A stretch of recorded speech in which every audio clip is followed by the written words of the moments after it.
제 이름으로 사랑합니다.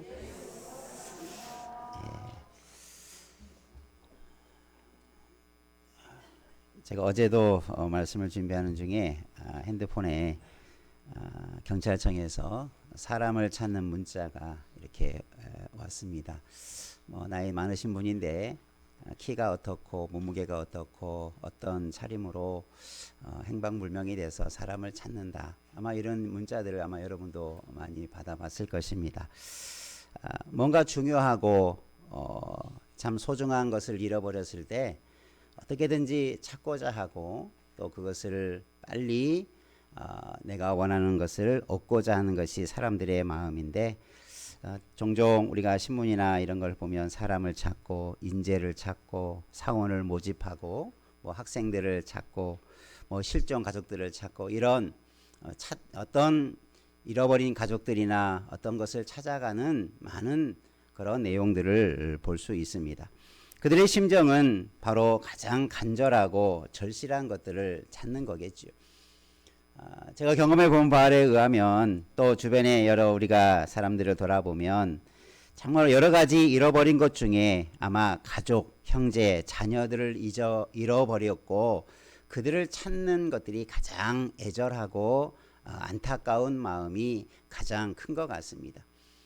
전에 우리 사회에서도 그런 일이 있었지만 실종되고 유기되어서 찾지 못하는 그 부모의 심정을 이렇게 표현한 것을 보면 직장도 버리고 자기 모든 삶을 버리고 수십 년 동안 잃어버린 그 아들을 찾기 위해 온갖 일을 다하는 그 부모의 이야기를 영화화된 적도 있고 또 들은 적도 있습니다. 그만큼 잃어버린 것을 찾고자 하는 그 간절한 마음이 그 사랑이 얼마나 우리가 다 헤아릴 수는 없지만 그런 마음이 얼마나 간절하겠습니까?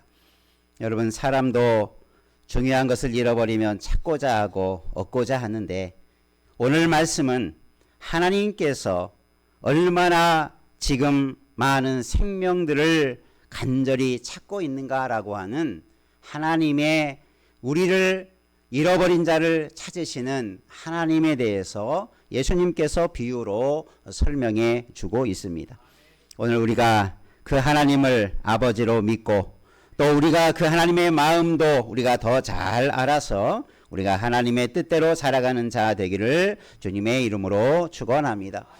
성경에 읽어보면 우리가 첫 번째 창세기에서 하나님께서 처음 사람을 찾으시는 듯한 질문을 던질 때가 있었죠.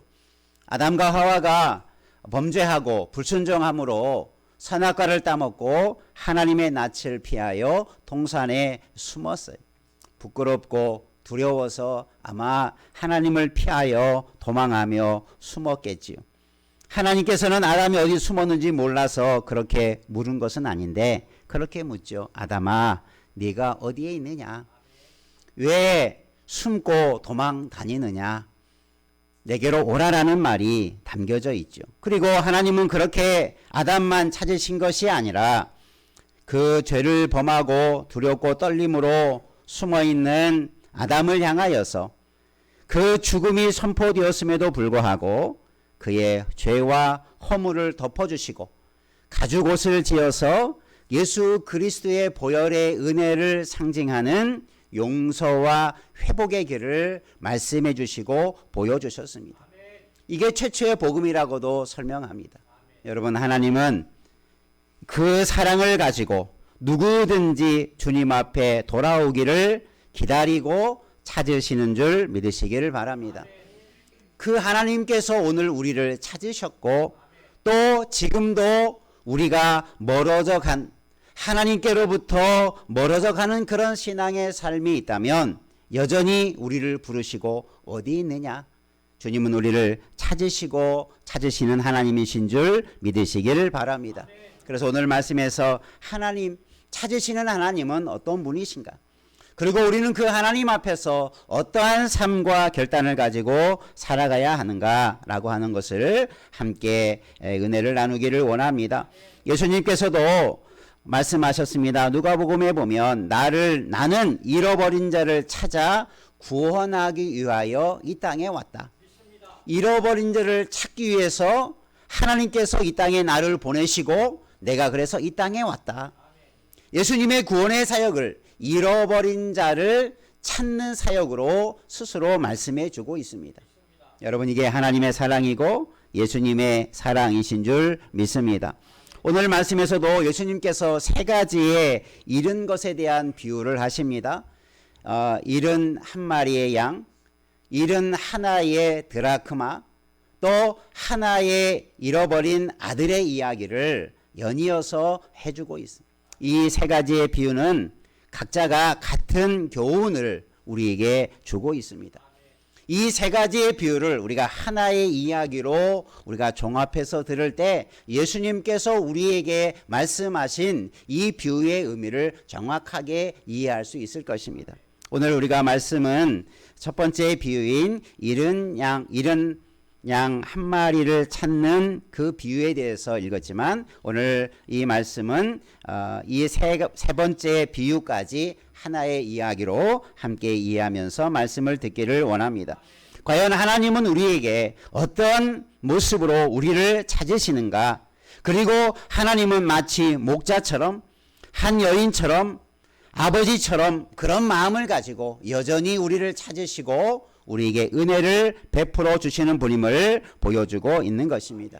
그래서 오늘 말씀을 통해서 우리가 하나님을 더 잘 알아가고 그 하나님의 사랑 앞에 감격하고 우리가 그 하나님이 주시는 은혜 속에서 더 하나님을 잘 섬기는 하나님의 사람으로 살기를 축복합니다. 한번 옆에 분하고 다짐해 볼까요? 하나님의 마음을 알고 하나님을 더 잘 섬기십시다. 예, 첫 번째 따라합시다. 하나를 간절히 찾으시는 하나님. 예, 오늘 말씀에도 양 100마리가 있는데 어떤 사람이 그 중에 하나를 잃으면 99마리를 두고 잃은 것을 찾아내기까지 찾아다닌다. 이런 말씀으로 시작하죠. 여러분 같으면 어떻게 하겠습니까? 어떤 설교나 또 주석서를 보면 그런 사람은 별로 많지 않을 것 같다.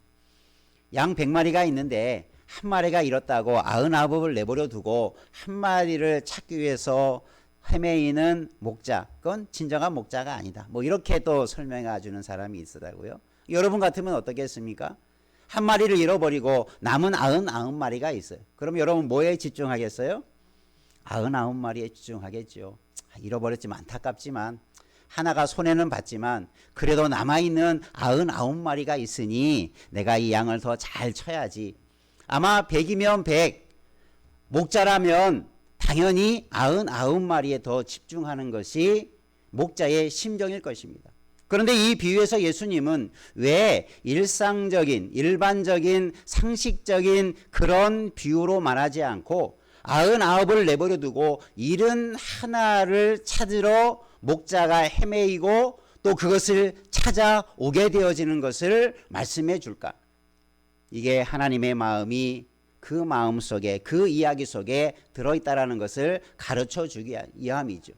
일반적인 이야기가 아니라 역설적인 이야기죠. 왜 그러면 저 목자는 다른 목자들과 다르게 왜 한 마리 양을 찾아서 그렇게 헤매이고 그런 결정을 하게 될까? 여러분 이상하게 느껴지죠. 그 답을 그런 의문을 갖도록 예수님께서 이 비유를 주시는 거예요. 일반적인 이야기가 아니라 말이 안 되는 이야기를 통해서 예수님은 그런 일들을 우리가 경험하고 또 그런 일들 속에서 하나님이 어떠한 분이신가를 알기를 원하시는 줄로 믿습니다. 오늘 말씀에 잃어버린 것은 100에 하나를 잃어버리고 10 드라크마가 있는데 하나를 잃어버리고 두 아들이 있는데 한 아들이 방탕해서 떠나버렸고 그러면 남은 자들에 대한 이야기보다는 그 잃어버린 하나에 대한 하나님의 마음을 우리에게 전해주고자 예수님께서 이 비유를 하시는 것입니다. 물질적으로 보면, 경제적으로 보면, 가치적으로 보면 잃어버린 것보다 남겨진 것이 훨씬 많죠. 적어도 남겨진 것에 대한 가치를 우리는 다 인정하려고 할 것이고 그 가치를 또 더 잃어버리지 않도록 주목할 것입니다. 아마 여러분도 우리가 사회생활을 하다 보면 같이 경제적인 논리를 따져보면 이 이야기, 이 비유의 이야기의 모습은 우리가 일상적이지 않다는 것을 쉽게 이해할 수 있을 것입니다. 그러면 왜 예수님은 이런 비유를 주었을까? 여러분, 아까 잃어버린 아들을, 자녀를 찾는 부모의 심정을 제가 잠깐 말씀을 드렸죠. 그 마음을 헤아릴 수 있는 사람은 많지 않을 것입니다. 얼마나 안타까울까, 얼마나 힘들까. 아마 이 정도로 우리는 이해하고 동정할 수는 있을 것입니다. 그러나 막상 아들을 잃어버린, 막상 가족을 잃어버린 그 마음이 얼마나 애타는지, 얼마나 그 고통이 큰지를 잘 이해하지 못할 것입니다. 아주 오래전 이야기죠. 세계적인 기록까지 되어 있는데 1983년에 시작되었다고 제가 기록을 살펴보니까 그렇게 되어 있다. 6월 30일에 정확하게 방송이 됐는데 사람을 찾습니다. 여러분 아마 기억하시는 분 있을지 몰라요. 누가 이 사람을 아십니까? 이런 노래도 있었죠. 우리나라 이산 가족들이 그 당시 통계를 보니까 약 4천만 명 정도가 우리나라의 인구였었는데 잃어버린 사람들의 그 이산 가족들의 통계를 내보니까 약 4분의 1, 1,000만 명 정도가 그 이산 가족이 되었다는 거예요. 그러니까 얼마나 많은 숫자가 그 이산의 아픔과 가족과 헤어지는 아픔, 특별히 우리나라가 전쟁을 통해서 그런 많은 이산 가족들이 생겨나게 되고 지금은 인터넷이나 통신이 많이 발달돼서 쉽게 사람을 찾을 수도 있고 그런 법이나 그런 것들이 잘 보완되어 있는데 그 당시만 하더라도 저대로 재나가 됩니까? 화상을 볼 수가 있습니까? 그래서 수많은 사람들이 그런 고통 속에 있었는데 그 방송을 시작하면서 놀라운 일들이 일어나는 거예요. 막 전화가 빗발치고 나도 누구를 잃어버렸다, 이 사람을 찾아달라. 그래서 이렇게 방송에 보면 이렇게 피켓을 들고, 그죠? 한 번이라도 더 보여달라고. 내가 이런 사람을 찾습니다. 아들을 찾습니다. 동생을 찾습니다. 부모를 찾습니다. 그런 사연들이 많고, 생방송 중에 그런 사람이 전화가 오고 막 울부짖으면서 이름을 부르고 찾게 되어지는 아마 그 장면들을 제가 아마 고등학교 정도 되는 나이 되는데 얼마나 감독스럽고 정말로 그런 것이, 그래서 그런 일들이 수백 시간 동안, 수천 시간 동안, 그래서 세계 생방송 역사에 100 며칠 동안 그 사람을 찾는 방송이 방영이 되고 세계적으로 생방송을 가장 오래 한 기록으로 지금도 남아있다는 얘기를 들었습니다. 여러분, 그런 과거의 이야기지만 지금도 얼마나 사람을 찾는 아픔들이 큰가라고 하는 것을 보여주는 그런 방송이었다고 볼 수 있죠. 그런데 하나님은 그보다도 훨씬 오랫동안, 하나님은 아담 이후로 지금까지 한 생명을 그토록 찾으시고 찾으시는 분임을 믿으시기를 바랍니다. 그래서 저와 여러분도 하나님을 만나게 된 거고, 또 앞으로도 하나님은 그런 하나님 때문에 한 생명 한 생명이 주께로 돌아오는 열매가 있는 줄 믿으시기를 바랍니다. 그래서 하나님은 그렇게 우리에게, 사람들은 하나인데 그게 얼마 되지도 않는데 남은 것이 얼마나 더 많으냐, 잃어버린 것은 안타깝지만 내버려 두고 남은 거라도 잘 관리하고 더 잘 세워라, 아마 이런 마음을 가질 수 있을 것입니다. 하나님은 100 중에 하나가 아니라 100이나 하나나 똑같은 가치와 소중함과 또 그러한 의미들을 가지고 있는 줄 믿으시기를 바랍니다. 하나님은 많다고 해서 귀하게 여기고 적다고 해서 그만큼 가치를 낮게 두는 것이 아니라는 거예요. 하나님은 모두나 하나나 똑같이 사랑하시고 똑같이 아껴주시는 줄로 믿습니다. 남은 99마리처럼 하나의 양도 하나님은 동일한 가치를 가지고 동일하게 귀하게 여기신다. 여러분, 이게 하나님의 마음인 것을 깨닫기를 원합니다. 그래서 하나님은 그 한 사람에 대한, 한 잃어버린 양 하나의 드라크마를 열심히 찾아서 찾아서 돌아오는 기쁨을 설명해 주고 있지 않습니까? 하나님은 지금도 우리를 통해서 그런 역사를 이루어 가시는 줄 믿으시기를 바랍니다. 그래서 우리는 하나님의 마음을 깊이 알아야 돼요. 내가 하나님의 마음을 얼마나 알고 있는가? 이런 하나님의 사랑을 나는 얼마나 알고 깨닫고 감격하고 있는가. 나를 찾으신 하나님, 그래서 내가 만난 하나님에 대해서 얼마나 감사하고 있는가. 하나님이 나를 찾지 않으셨다면 하나님께서 지금까지 찾으시는 것을 이만하면 됐다. 하나님의 나라의 백성들이 이만큼 많이 있으니 이제 됐다라고 하나님이 찾으시는 것을 그쳤다면 아마 이 자리에 여러분 우리는 아무도 하나님의 자녀가 될 수 없었을지도 모릅니다. 하나님 우리를 찾으신 것을 감사하시기를 바랍니다. 하나님의 그 사랑 앞에 우리도 감격하며 우리가 그런 하나님의 마음을 알고 우리가 하나님 앞에 나아가는 은혜가 있기를 주님의 이름으로 축원합니다. 그런데 왜 예수님께서 이 비유를 주셨냐 하면 1절에 나와 있습니다. 모든 세리들과 죄인들이 말씀을 들으려고 예수님 앞에 나와왔어요. 아마 예수님에 대한 소식들이 많이 전해져서 여러 가지 목적을 가지고 예수님을 만나러, 예수님의 말씀을 들으러 많은 사람들이 몰려오는데 그들 중에 죄인들, 세리들, 유대인들이 가장 미워하고 싫어하는 사람들도 예수님 앞에 오는 것을 보게 되었어요. 그런데 이것을 본 바리새인들과 서기관들이 수군거렸다. 이거 불평했다. 이전 번역서에 보면은 원망했다. 이런 표현을 씁니다. 원문에 보면 이 말씀은 수군거렸다는 말이 뭐냐면 불평했다. 뭔가 그 예수님의 하는 행동에 대해서 탐탁치 않게 여겼다. 그것에 대해서 좋지 않게 여겼다라는 의미로 사용하고 있어요. 이 바리새인과 서기관들이 그런 수군거림을 보고 그들의 마음을 아시는 주님께서 그렇게 그들을 향하여서 이 비유로 말씀을 주는 거예요. 그러니까 바리새인과 서기관들을 향해서 직접적으로 말하지 않고 비유적으로 말하는 거지요. 여러분 오늘 이 시대에 예수님의 말씀이 오늘 다른 어떤 특별한 사람에게 주어지는 게 아니라 오늘 이 시대에 바리새인과 서기관들이 누구입니까? 당시의 종교 지도자들입니다. 종교적으로 율법적으로 많은 지식을 알고 많은 사람들에게 존경을 받는다 하고 또 많은 사람들을 인도한다고 가르친다라고 하는 그런 위치에 있는 사람들이었어요. 그런데 그들의 마음은, 그들의 중심은 하나님의 마음을 모른 채 자신들이 선생인 척하고 지도자인 척하는 그들을 향해서 예수님께서 비유의 말씀을 주시는 거예요. 그러면 오늘날 우리가 이 말씀을 들을 때 우리는 어떤 위치에서 이 말씀을 들어야 하겠습니까?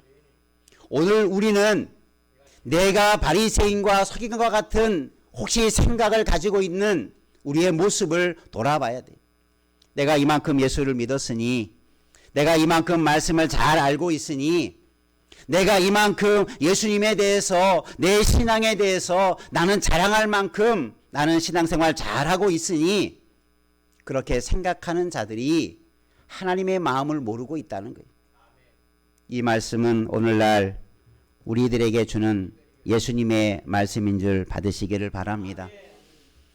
하나님의 마음을 모르는 신앙인이라면, 하나님의 마음을 알지 못하는 그리스도인이라면 우리도 바리새인과 서기관과 다를 바 없어요.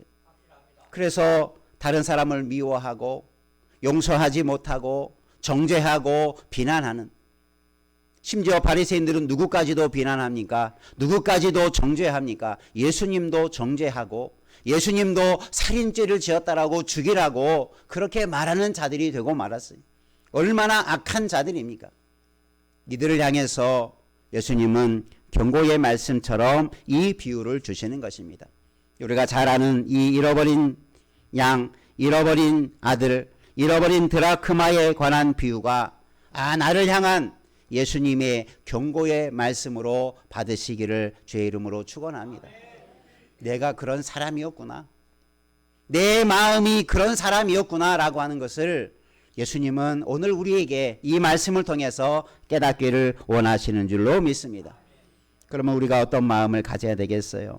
우리는 예수님처럼, 이 하나님처럼 그런 마음을 가지고 우리가 믿음의 길을 가야 될 때인 줄로 믿습니다. 우리는 이런 교만한 자가 되어서는 안 된다는 사실이죠. 그래서 예수님은 이 말씀을 통해서 불평하고 원망하고 하나님의 마음을 모르는 자들. 하나님은 한 생명도 그렇게 귀하게 여기시는데 이 바리새인들과 서기관들은 그죠? 한 사람 죄인이 온다고 세리와 같이 잘못되고 부정하고 온갖 죄를 진 사람이 예수님께 나온다고 그들을 비방하고 비난하고 또 그런 자들을 만나시는 예수님 함께 식사하고 함께 교제한다고 예수님마저 불평하고 비난하고 정죄하는 그들의 모습.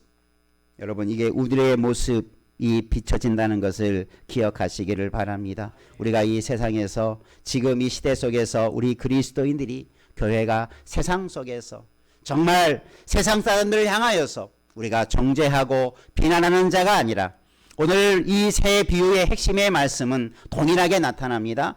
7절 말씀에도 있죠. 회개하면. 회개하는 것이 이 말씀의 중심입니다. 그럼 이 회개하는 자를 하나님은 받아주신다. 하나님은 조건 없이 회개하는 자에게 은혜를 베푸신다라고 하는 것을 말씀하고 있어요. 지금은 죄인처럼 보이지만 지금은 세리들처럼 늘 악한 일을 일삼는 자들처럼 보이지만 그들이 회개하면 하나님은 그들을 기꺼이 용서해 주시고 받아주시는 분이시다 라고 하는 것을 가르쳐 주기 위함인 것입니다. 오늘 우리도 이 하나님의 마음을 알고 하나님의 뜻을 알고 우리가 정말 하나님의 마음을 닮아가는 자 되기를 주님의 이름으로 축원합니다. 그 하나님의 마음을 모르니까 하나님이 용서한 자를 나는 정죄하는 거예요. 하나님이 사랑한 자를 나는 미워하는 어리석은 자가 되는 것입니다.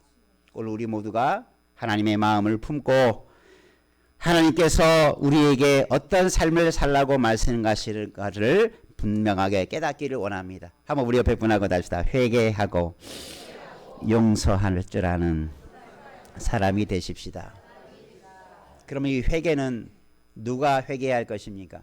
문면적으로 보면 이 죄인들이 이 세리들이 당연히 회개할 사람들이죠. 그러나 그들만 회개해야 됩니까? 아니죠. 이 말씀은 누구에게 준다고 했습니까? 바리새인들과 서기관들에게 이 원문은 주시는 말씀이에요. 오늘 나에게 주시는 말씀이에요. 내가 먼저 회개해야 돼요. 우리가 먼저 회개해야 되고 용서해 줘야 돼요. 이것이 오늘 우리에게 주시는 주님의 음성으로 들으시기를 바랍니다. 그럴 때 우리는 이 놀라운 은혜의 역사들을 맛보게 될 줄로 믿습니다. 두 번째 한번 따라합시다. 용서하시고 기다리는 하나님. 네, 오늘 세 번째 비유에 보면 이 첫 번째, 두 번째 비유에서는 양을 찾는 목자의 애틋한 마음, 잃어버린 한 드라크마를 찾는 한 여인의 그 간절히 찾는 모습, 그것이 잘 드러나 있지요. 이 세 번째 비유에서는 어떤 게 드러나냐면 아들이 회개하고 아버지께로 돌아오는 것을 설명해 줍니다. 그러니까 이 두 가지의 주제가 이 세 가지의 비유를 통해서 나타나요. 앞에 두 가지의 비유는 찾으시는 하나님의 마음을 잘 표현해 주었고, 세 번째 비유는 회개할 때 용서해 주시고 사랑으로 감싸 주시는 아버지의 모습을 잘 표현해 주고 있어요.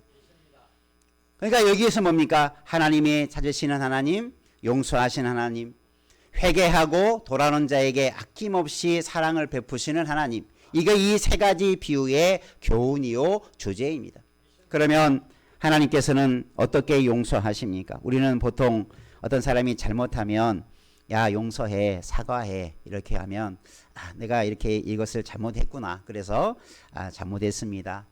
내가 이런 것은 정말 잘못했는데 죄송합니다. 미안합니다. 이게 보통 사과고 용서를 구하는 태도지요. 많은 사람들은 그것을 보고 정말 이 사람이 진심으로 사과를 했구나.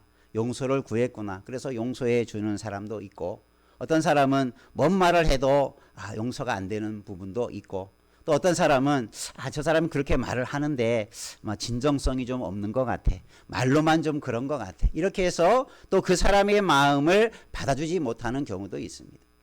하나님은 어떠실까요? 하나님은 우리를 어떻게 용서해 주실까요? 오늘 세 번째 비유에서 잘 나타나 있죠. 아들은 그렇게 말합니다. 내가 돌아보니 아버지를 떠나서 재산을 다 허랑방탕해서 탕진해버리고 내가 아버지를 떠난 그 자체가 잘못되었구나. 내가 이제는 아들이라고 일컫는 것도 부끄러운데 내가 아버지께로 돌아가는 길이 내가 살 길이구나. 그런 마음을 가지고 아버지께로 돌아가기로 작정하고 아버지에게로 갑니다. 그게 뭡니까? 그게 회개예요. 우리의 마음을 돌이켜서 나아가는 것이 회개입니다. 그러면 하나님은 어떻게 그것을 아버지는 받아줍니까? 아, 얘가 어떻게 회개하는가 보자. 잘 회개하면 내가 좀 아들로 받아주고, 얘가 대충 하는 것 같고 그냥 말로만 하는 것 같으면 안 받아주고. 하나님은 그런 분이 아니시죠. 하나님은 처음부터 정죄하지 않으셨어요. 처음부터 집을 나간 아들, 재산을 탕진한 아들은 여전히 누구입니까? 자기의 아들이에요. 한 번도 하나님은 그 아들을 죄인으로 정죄하지 않아요.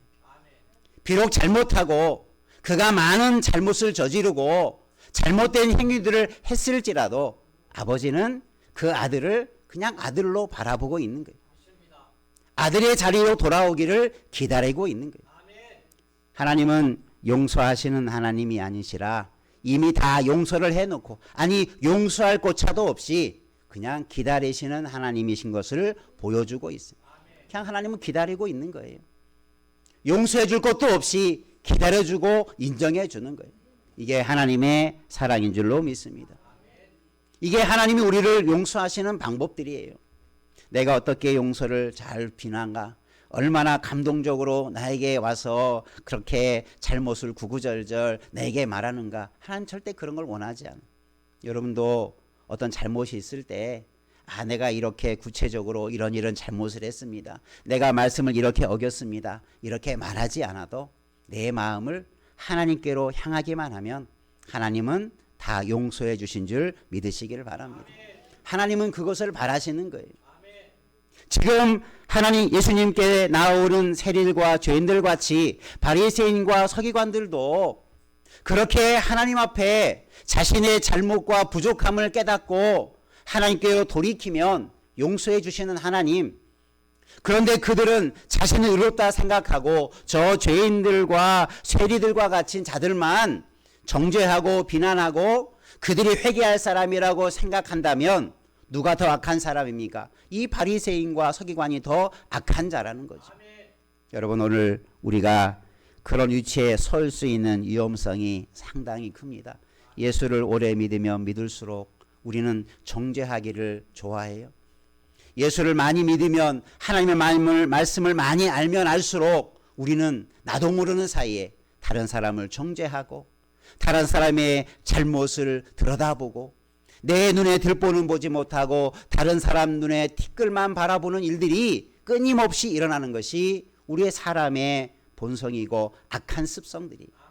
우리가 이것들을 생각하고 우리가 그런 자리에 빠지지 않도록 우리 자신을 하나님께 더 가까이 나아가기를 주의 이름으로 축원합니다.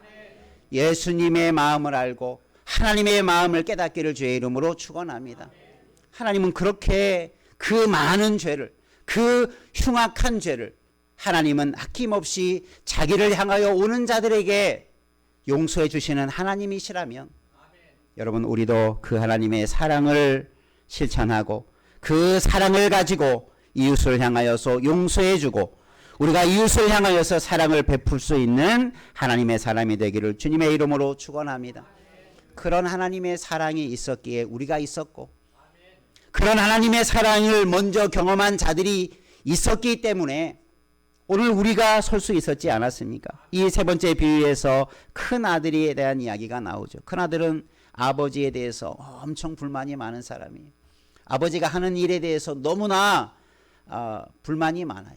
저 나간 아들, 저 동생, 뭘 잘했다고 저렇게 잔치 벌이고, 좋은 옷 입혀주고, 소잡고, 좋은 가락지 끼워주고, 뭐 자기 눈에 전혀 들지 않죠. 쟤는 혼나야 되고 맞아야 되고 고생을 더 해야 되고 아마 그런 마음이 강했을 것입니다. 그러나 하나님 아버지는 그런 마음이 전혀 없으신 거예요. 여러분, 이게 하나님의 마음인 것을 다시 한번 기억하시고 우리가 큰아들과 같은 자가 되지 않도록 바리새인과 서기관과 같은 마음과 생각을 가지고 다른 사람을 평가하고 판단하지 말고 내가 그런 사람이 되지 않도록 내가 더 겸손하게 용서하는 사람, 하나님의 사랑을 알아 사랑하는 사람 될 수 있는 하나님의 백성으로 살아가기를 주님의 이름으로 축원합니다. 예수님은 이 비유를 통해서 우리가 하나님 아버지가 그런 용서를 해주시고 아버지께서 그렇게 사랑해 주셨다면 우리도 마땅히 이웃을 사랑할 줄 알고 죄인과 세리들일지라도 용서하는 마음, 사랑하는 마음을 가지고 품어줄 것을 우리에게 가르쳐주는 비유인 줄로 믿습니다. 주님은 이 땅에 오셔서 그런 잃어버린 자를 찾으러 오셨다면, 우리에게 그런 사명을 맡겨주었다면 우리들도 그 하나님의 사랑을 품고, 우리가 그 큰 사랑을 다 품을 수는 없지만 그 사랑을 닮아서, 그 마음을 닮아서 우리가 그런 사랑을 실천할 수 있고 용서해주고 사랑해주는 이 시대의 신실한 하나님의 사람으로 살아가기를 주님의 이름으로 축복합니다. 기도하겠습니다. 은혜가 풍성하신 하나님 아버지,